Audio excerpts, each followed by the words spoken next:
Hello everyone, welcome to my channel. आज जिस poem के बारे में हम डिस्कस करेंगे उसका नाम है द बैंगल सेलर। और इसकी जो पोएटिस है, इस पोएम की जो पोएटिस है, उनका नाम है सरोजनी नायडू। आप सभी सरोजनी नायडू के बारे में वाकिफ़ होंगे। I hope you all know about Sarojini Naidu. She is one of the greatest poetess of India. She is even known as the Kokila of India. So, in this poem, The Bangle Seller, Miss Sarojini Naidu, Srimati Sarojini Naidu, has portrayed a very beautiful essence of the Indian society, of the Indian culture. And he depicts how a bangle seller actually portrays a very mesmerizing feeling in the fair, in the temple fair. And the bangle seller, how he tries to attract all different types of customers or all different types of buyers who will come and buy those lustrous token of radiant lives. That means the bangles. So let's start our today's class, our topic we could say, the bangle seller. So I'll read this stanza, and after reading this stanza I'll give out the explanation. So please listen to the explanation very carefully, so it will help you.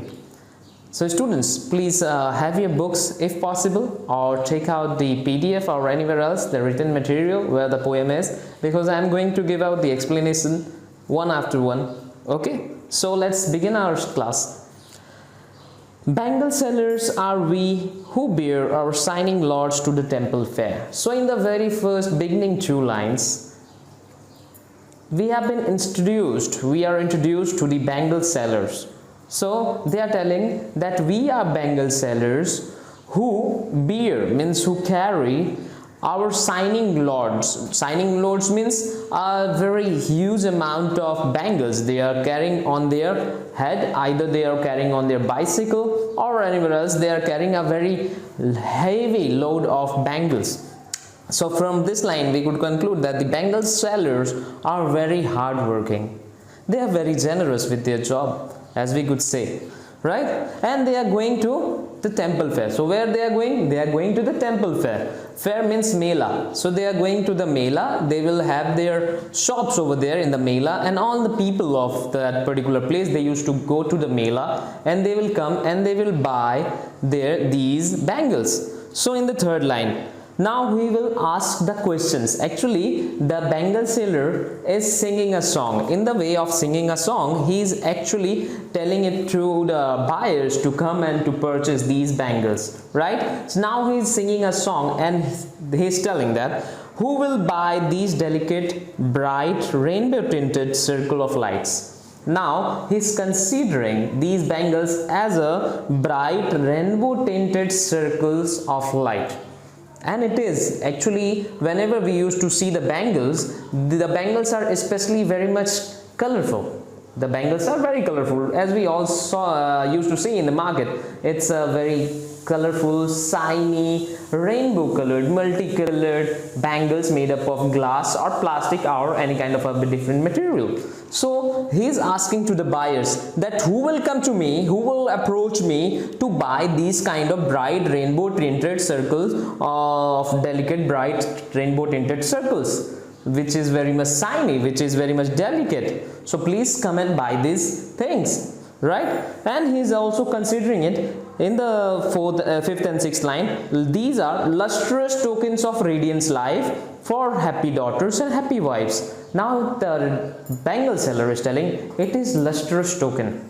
Lustrous token means which creates an affection, which attracts the people. So if we will talk about the male gender, the male people, actually the masculine gender, they used to be attracted by different type of materialistic things like bicycle, like motorbikes, like computer, mobile, and different things. But ladies, even today, girls are actually very much attracted towards ornaments. They are attracted towards the cosmetics, the beauty products. So it is also among those ornaments, right? And the bangle seller is telling that who will come and buy this lustrous token. It is lustrous. Lustrous means attractive. Token means the gifts. Okay, it's like a gift, it's like an advanced lustrous token of radiant life, and it will make the lives of the woman who will wear it a very much radiant. Means the person or the woman who will wear these type of bangles, the lives will be changed in a very radiance. Their life will be completely changed towards happiness. And in the last line he is telling for happy daughters and happy wives. So from happy daughters he is actually mentioning a specific type of buyers. That means he is targeting the buyers like mothers or the parents, okay, who will buy these bangles for their daughters, right? And also he is telling that who will buy this for their happy wives, means to make their wives happy. So who will make their wives happy? Definitely the person who has already been married. So to the husbands, he is telling it to the husbands कि आइए और खरीद के ले जाइए और अपने पत्नियों को खुश कर दीजिए. So this is what the bangle seller is telling in the first stanza. Now moving on to the second stanza. Some are meet for maiden's wrist, silver and blue as mountain mist. Now he is telling in this stanza, actually in the second stanza, the bangle seller is actually telling us about the bangles which are specifically for the age group of very small age, like very tender age, the girls who are very much tender, the girls who are very much young. So these bangles are especially for them. Okay, so we could consider this age around right from age of 3 or 2 to age of 12 or 13, because the time when this poem has been written, at that particular time, girls used to get married in Indian subcontinent, in Indian society at a very tender age. So we could consider the marital age to be as 13 or 14. So from 2 to 13 or 14 years of age, actually these bangles are especially meant for those type of girls. So he's telling some are meet for maiden's wrist, maidens means the girls who are not married yet, for their wrist it has been made silver and blue as mountain mist. And he's also comparing silver and blue, the bangles are of silver and blue color, which the bangle seller is comparing to the mist which appears in the mountains in the early morning. So what is the significance? Why is he comparing to the mist of the early morning? So early morning means it's a time when the climate or when the time is very much tender. It means when the girls are very much tender, these bangles are especially meant for those type of girls, those age group of girls, right? Now going to the third line, some are flushed like birds that dream. Now in the third line, he's telling that there are also bangles which are red or pinkish in color, like birds, buds, birds, small flowers which are growing on the tranquil brow of woodland stream, and which used to grow just with the line, with the array along with the bay, along with the streams. So in the third and fourth line is telling that there are also flowers like birds, means a very tender, very cute, very delicate flowers, reddish color, whitish color, or we could conclude it as a pinkish color. So these pinkish type of bangles are especially for the girls of a very tender age. Now in the fifth and sixth line he says, some are aglow with bloom that cleaves to the limpid glory of newborn leaves. So like a newborn leaf, when a newborn leaf is there on the plant, it is quite transparent. If we notice the plants, newborn leaves on the plants, we could see that the leaves are very much transparent. It's very lightest green color and lightest sap, and it is transparent. So transparent, what does transparent signifies in the life of a woman? Transparency actually signifies that the girl's mind is completely pure. The time, the age about which the poet is actually describing, it describes that the girls are very pure at that particular age. So that is why the bangle seller is considering these transparent greenish type of bangles, especially for the girls of a very tender age. So in second stanza, the bangle seller is telling about the bangles which are specifically meant for the girls of tender age. Now we will move to the third stanza. In the third stanza, I will tell it for previously only. In the third stanza, we will come to know about the bangles which are especially meant for the girls, or especially meant for the newly going to be bride, or the girls who are going to marry. So in the first line of the third stanza, some are like fields of sunlit corn, meet for bride on her bridal morn. So now bangle seller is telling about bangles especially of golden yellow color, right? How can we say that it is of golden yellow? Here in the first line it is written fields of sunlit corn. Sunlit corns, if we just assume the color of sunlit corn, we could say that the sunlit corn are especially golden yellow in color. So the bangle seller is telling and justifying his sayings by telling that the bangles are of golden yellow color, which are meet for bride on her bridal morn, and it is especially for the brides to wear on the bridal morning. Just before the marriage, there is one kind of ritual, we could say, in Indian society. We used to go for the haldis. Okay, the brides used to put haldi. The bridegroom is also used to put haldi at their houses. So especially for the brides, they used to wear these bangles of yellow color, and yellow signifies that she is now ready to get married and she is now pure hearted, right? In the third line, the bangle seller is telling some like the flame of her marriage fire, and there are some bangles. In the third line, the poet is telling that, or some like the flame of her marriage fire. That means he is also having bangles like orange or red in color, which is very much similar to the marriage fire. And this, in the fourth line, we could come to know why is he telling about the red and orange colored bangles, especially for the brides.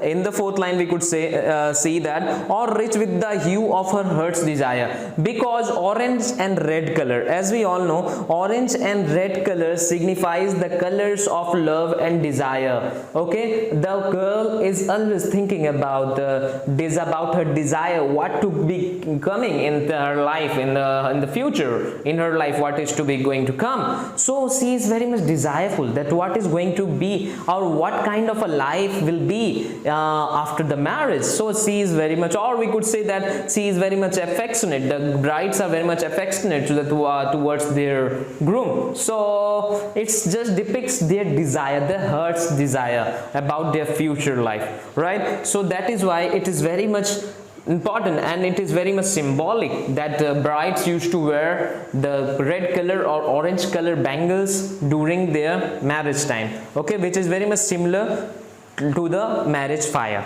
Now in the sixth line, tinkling. Now he is telling about the bangles, that the characteristics or the important or the features of the bangles, that the bangles are tinkling. It's used to make sound, khanakta hua sound. Okay, luminous. The bangles are very much radiant, luminous. It just reflects the light. Tender. It is very much soft. It is very delicate, tender, right? And clear. Clear means pure. Clear means pure and transparent, right? And now to what these things, or why is the poet or the bangle seller using these words, what to describe? Now in the last line we could know, where we are going to come to know about it, like her bridal laughter and bridal tear. So on the day of marriage, the brides used to get very much emotional. They used to get very much emotionalized, right? So with the emotionality, they used to laugh. With the emotionality, they used to laugh as well.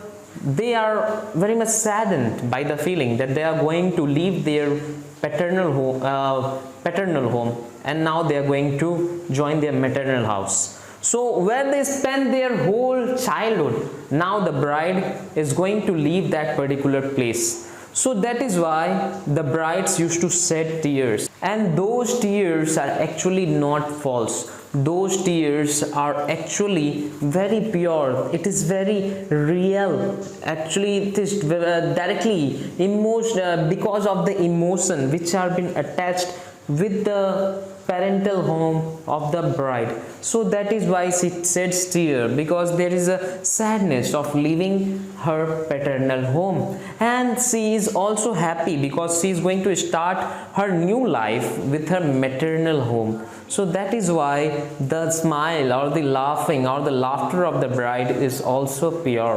It is not fake, right? And now in the first, second and third stanza we came to know about the bangle seller, then we came to know about the first stage of the girls, then the second stage of the woman, and now we are going to know about the third stage, the main stage of the woman, which comes in the life of every woman, and especially not in only Indian subcontinent or Indian society, but it is relevant throughout the world. So in the last stanza, the poetess or the bangle seller will tell about the bangles which are especially meant for the women of half or middle aged, who have already reached their middle age, who are already experienced, right?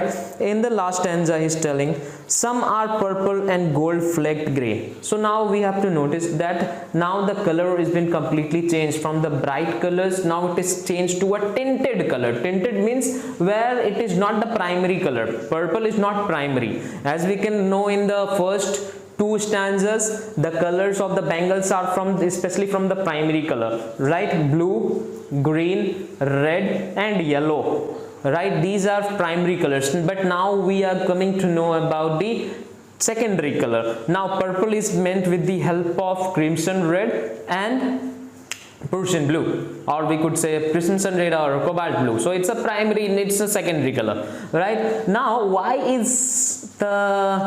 did the bangle seller used purple? Why did according to the bangle seller purple color is the best? Because there is two significance.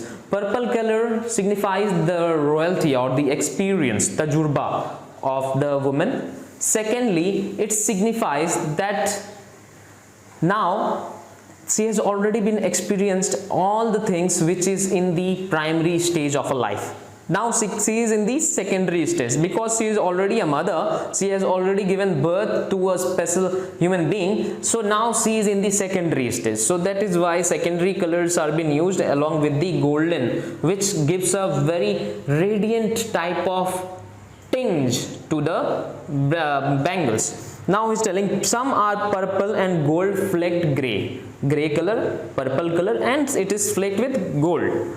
For she who has journeyed through life midway. And it is especially for those women who has already been journeyed throughout their life midway, means who has already completed their half of their life, whose hands have cherished, whose love has blessed, and who have always cherished, means who are always busy to cherish, to just uplift, to motivate their children and to bless them and cuddle their fair son on her fretful breast, and who have just we could say brought up their sons with their help of their milk, with the help of their breast. So here one question arises, why the bangle seller is telling, or the poetess is telling only about the son? We could also say, she could also say about the girl child or about the children who accumulates the whole. There should be no gender bias. But the poetess actually used the son because during those times, even in fact today,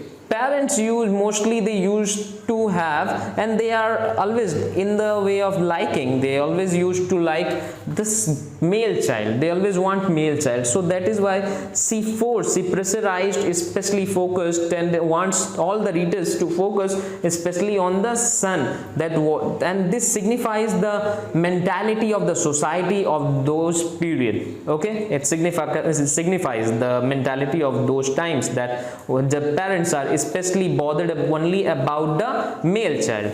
Now, and serves her household in fruitful pride. And the women who has already reached their half of way, they always serves their household. They never thinks about themselves. They only thinks about their household, how to develop their house, how to do good things for their house, how to take care of their family members, and worship the gods as her husband sides. And she always worship the god only to take, or only to get the blessings for their husband or for their husband's children.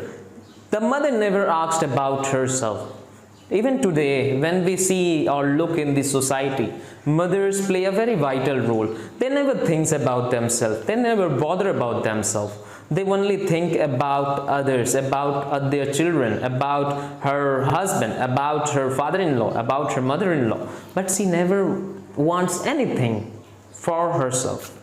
So this is the qualities which Mrs. Sarojini Naidu wants us to know about the Indian society, and with the medium of a bangle seller. So bangle seller is actually a medium, but along with that medium, she wants us to know the various types of emotions, various types of logics behind this Indian society, that how this Indian society is divided into 3 stages, how the girls are divided into 3 stages, right from the childhood to the middle age, to the teenage, then to the middle age. So this is how the Indian society has been divided.